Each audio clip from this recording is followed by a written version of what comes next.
All right, today I'm going to show you how to do a diagonal taking down steps. So last time we did the side by side where they interlocked.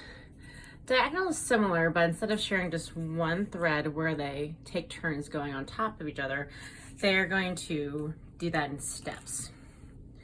So when you weave today, your first one's going to be normal. So this one started over, so this one I'm going to start under. And you're going to weave it one way and then back normally. Remember, leave a little bit of the end. And when you weave back, don't pull it too tight so these poor warp strings don't get too tight, so you don't want to squeeze them. Okay, so we have one full back and forth row that goes all the way across. Then, see how this one has one orange like this, and then an orange like this, like steps? We're going to go two less until we get down to here. So what I mean by that is you weave normal, but you stop and you don't weave the last two. So I'm gonna go ahead and weave normal. And then I'm not gonna use these two. I'm just gonna stop at this, I guess, third one away, and then go back. And you could do this minusing one string each time, but with the length of our strings in class, you need to skip two strings or go two less each time. So I have one loop that's all the way back and forth, all the way across, one that goes back and forth, minus two. Now I'm gonna minus two more and only go to this one, making these kind of steps going downward.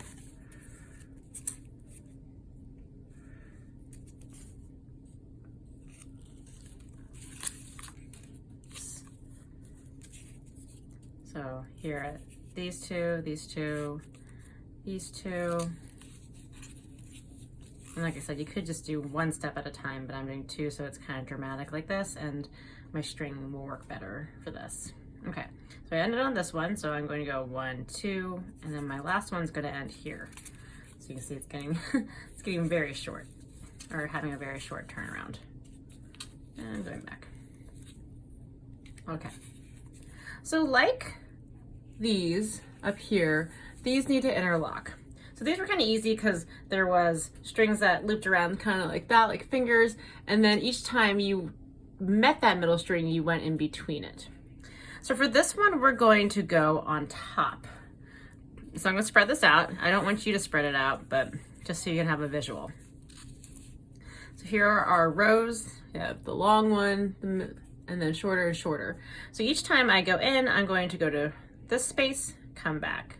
Then I have to go all the way to this space above this loop, come back, go all the way to this space above that loop, come back. So it interlocks in between, like here, here, here, and then I'll do one straight across, kind of like this one up here.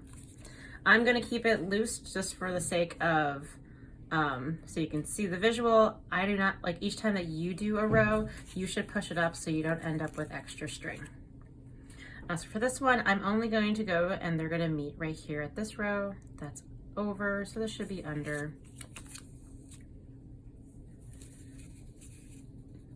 And then go back.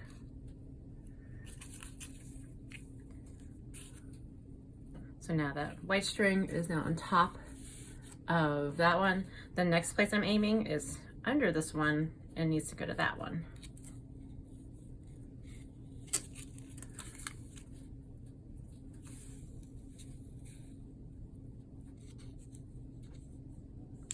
Just make sure I go over and under both directions. Okay, see, now it's on top of that one, interlocking. The next place has to go under this one, which means all the way over to this one.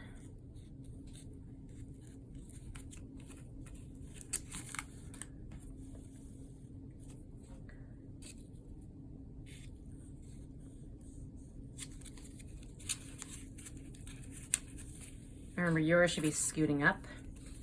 All right, so now I have the steps, kind of like this has steps going shorter and shorter. This is getting longer and longer.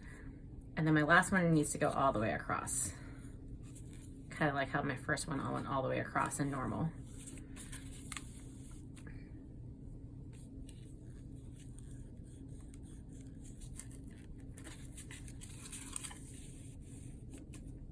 All right. So you can see where they interlock. Wherever the first color didn't go to, you basically fill it in with your second color on top of those loops. So when you can pause here if you need to see the visual, when I scrunch this up, it will have that diagonal kind of step down.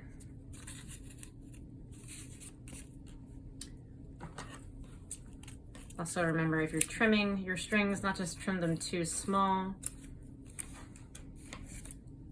And you can tuck strings under by just kind of using your needle or your fingers and tucking them under the weave that's already there.